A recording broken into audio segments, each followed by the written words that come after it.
ایک ہی کویشچن کیا تھا ایک بچے نے کہ کیا اللہ تبارک و تعالیٰ چاہے تو قیامت میں بے نمازی کو بھی جنت میں داخل کر سکتا ہے؟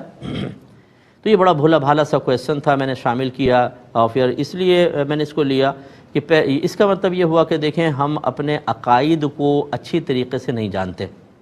ہمیں اللہ تعالیٰ کی معرفت، اس کی عادات معلوم نہیں ہے کہ عادت الہیہ کیا جاری ہوگی، اس کے لیے ہمیں علم سیکھنا چاہیے۔ بس یہ یاد رکھیے کہ کفر اور شرک، اس میں اگر کوئی شخص حالت زندگی میں توبہ کر لے اللہ تعالیٰ معاف فرما دے گا۔ بہت سے ایسے لوگ تھے جو شرک میں مبتلا تھے، پھر نبی کریم صلی اللہ علیہ وسلم پر ایمان لائے تو ان کا وہ گناہ معاف ہوا۔ لیکن اگر کوئی حالت کفر میں مر گیا، حالت شرک میں مر گیا ہے، اب اللہ نے خود فرما دیا ہے کہ اس کی بخشش مغفرت نہیں ہو سکتی، اسی لیے ایسے کافر اور مشرک کے لیے دعائے بخشش و مغفرت کرنا انسان کو دار اسلام سے باہر کر دے گا۔ اس کی وجہ یہ ہے کہ اللہ تعالیٰ نے قرآن میں صراحتاً فرمایا کہ اللہ تعالیٰ شرک کے علاوہ سب کچھ بخش دے گا، شرک کو نہیں بخشے گا، یعنی جو شرک کرتا ہوا مر گیا پھر زندگی میں تو بخش دے گا، تو اس کو نہیں بخشے گا۔ اور اگر آپ اس کے لیے دعائے بخشش و مغفرت کر رہے ہیں تو اس کا مطلب ہے کہ آپ کا ذہن یہ ہے کہ اس کی مغفرت ہو سکتی ہے، اس کی بخشش ہو سکتی ہے۔ اب یہ جو آپ کا ایک عقیدہ یا آپ کا نظریہ ہوا وہ اللہ کے حکم کے خلاف ہوا،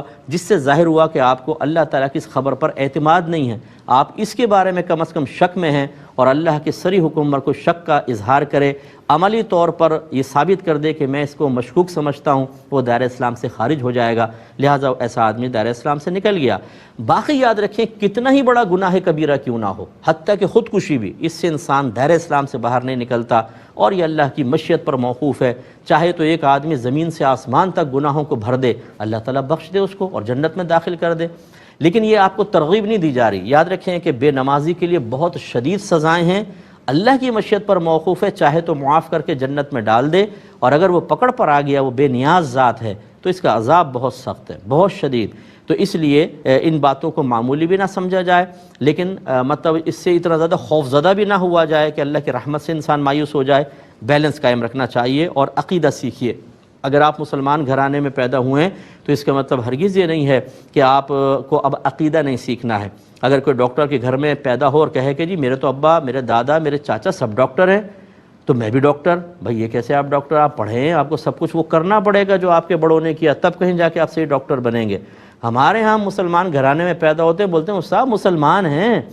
بھائی مسلمان تو ہو بھائی جان، لیکن جب تک عقیدوں کو دلائل کے ساتھ نہیں سیکھیں گے آپ کو اپنے عقیدے نہیں آئیں گے، اور جب عقیدہ آپ کے ذہن میں صحیح نہیں ہوگا شیطان آرام سے بگاڑ پیدا کر دے گا آپ کے عقیدے میں، اور آپ کو دائرہ اسلام سے باہر خارج کر سکتا ہے۔